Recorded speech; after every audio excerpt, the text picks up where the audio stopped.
Hello everyone, welcome to this channel. On my previous video, I talked about our muscles of larynx. So if you have not seen that video, then click on the I button and watch that video now. Today I will talk about the functions of these muscles.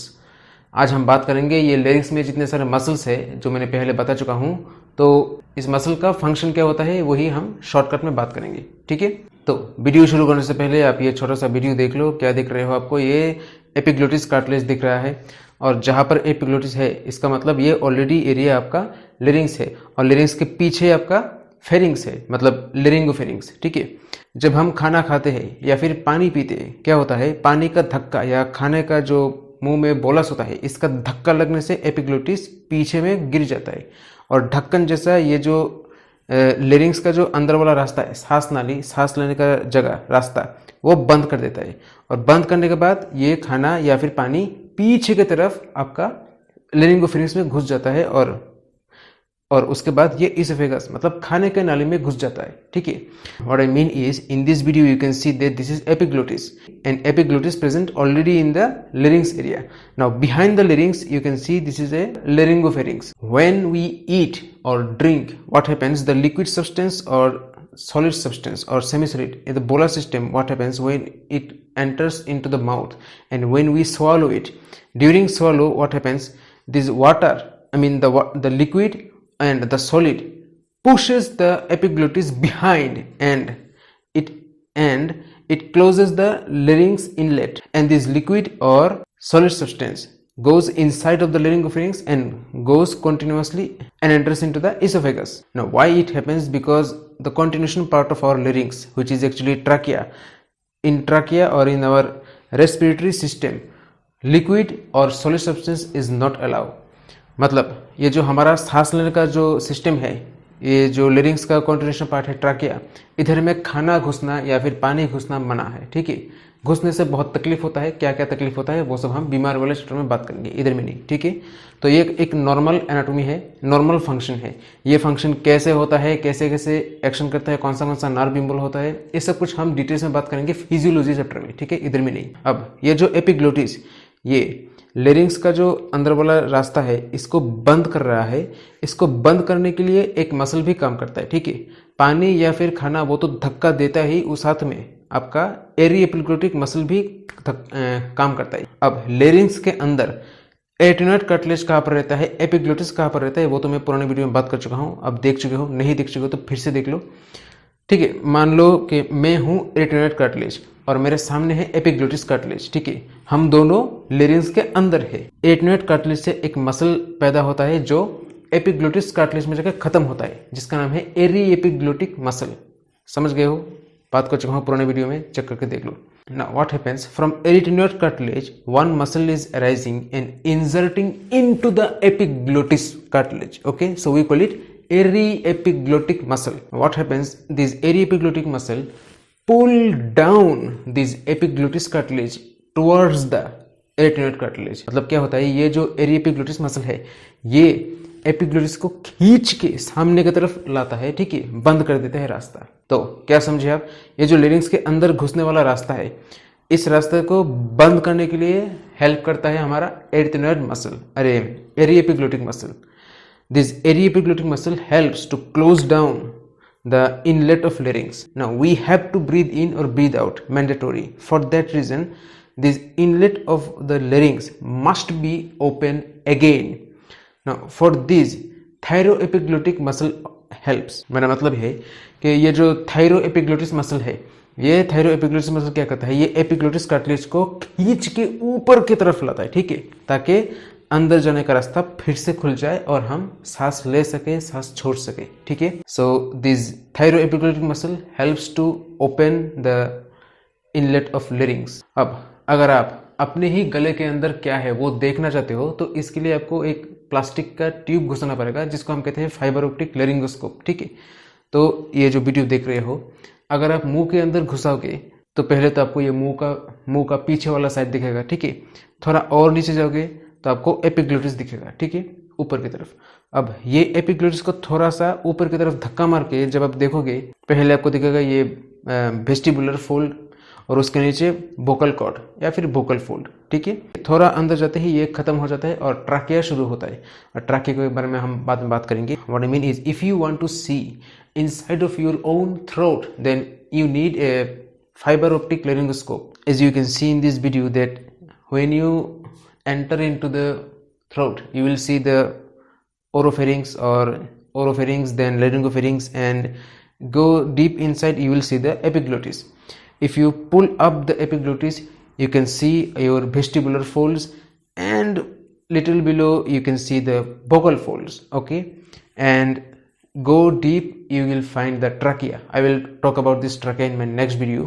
Anyway, so as you can see, these vocal cords are V-shaped structure. Okay, now watch my arms. This is abduction, okay, because these vocal cords are getting away from the central axis, okay. तो मैं जो हाथ को ऐसे कर रहा हूं इसको कहते हैं एबडक्शन, क्योंकि ये सेंट्रल एक्सिस से बहुत दूर जा रहा है, ठीक है। एबडक्शन, एबडक्ट, किडनैप हो रहा है। एनीवे, तो ये जो एबडक्शन हो रहा है इस काम को अंजाम देते हैं आपका क्रिकोरेटिनॉइड मसल। ये दो वोकल कॉर्ड अब दूर है, ठीक है। अब इस जगह से फिर से वापस सामने से लाने के लिए क्या कर रहा है, ये सेंट्रल एक्सिस की ओर आ रहा है, मतलब एडक्शन हो रहा है, मतलब एडिक्शन हो रहा है, ठीक है। एनीवे, एडक्शन हो रहा है, ठीक है। What I mean is now this vocal cords are coming towards central axis, I mean adduction is happening. Now in this adduction your lateral cricoarytenoid, transverse arytenoid, oblique arytenoid, 3 muscle works. मेरा कहने का मतलब यह है कि transverse एरिटनॉइड, oblique एरिटनॉइड और lateral क्रिकोएरिटनॉइड, ये 3 muscle क्या करता है, ये वोकल कॉर्ड को दूर से नज़दीक में ले आता है, ठीक है। मतलब ये वोकल कॉर्ड को अपने सेंट्रल एक्सिस की ओर ले आता है, मतलब एडक्शन करता है, समझ गए। अब ये जो वोकल कॉर्ड है इसको टेंस करता है आपका cricothyroid muscle. This cricothyroid muscle helps to tense this vocal cord, okay. Also by this our voice modulation occurs, मतलब इसके जरिए हम बातों को ऊंचा नीचा कर पाते हैं, ठीक है। तो ये टेंस होने के बाद फिर से अपनी जगह में रिलैक्स करने के लिए आपका थायरोएरिटनॉइड और वोकलिस मसल काम करता है। This vocalis muscle and thyroarytenoid muscle helps to relax this vocal cord. So till now in my video you already learned that what are the cartilage presence outside, what are the muscles presence, what are the arterial supply, venous drainage, nerve supply about these larynx. मतलब ये last 2 video में आप जान चुके हो कि larynx के बाहर में क्या रहता है, मतलब कार्टिलेज, मसल, ब्लड सप्लाई, मतलब artery supply, venous drainage, nerve supply, वो सब कुछ आप जान चुके हो, ठीक है। अब आपको थोड़ा जानकारी लेना पड़ेगा कि लेरिंग्स के इनलेट अंदर में क्या है, क्या होता है। ये जो वेस्टिबुलर फोल्ड है, वेस्टिबुलर फोल्ड एक्चुअली कैसे समझाऊं, ये फोटो देखो, ठीक है। फोटो में क्या दिख रहा है आपको, बीच में है थायराइड कार्टिलेज, थायराइड के ऊपर है आपका हायोइड हड्डी और नीचे में है आपका क्रिकोइड कार्टिलेज, ठीक है। हायोइड हड्डी और थायराइड कार्टिलेज दोनों के बीच में जो आपका मेम्ब्रेन है इसको हम कहते हैं थायरोहायोइड मेम्ब्रेन या फिर क्वाड्रेट मेम्ब्रेन। और ये जो पर्दा जैसा आप देख रहे हो थायराइड कार्टिलेज और क्रिकोइड कार्टिलेज के बीच में, इसको हम कहते हैं क्रिकोथायराइड मेम्ब्रेन या फिर कोनस इलास्टिकस, ठीक है। What I mean is, as you can see in this photo that this middle cartilage is known as thyroid cartilage and above there is hyoid bone and below of this thyroid cartilage there is cricoid cartilage.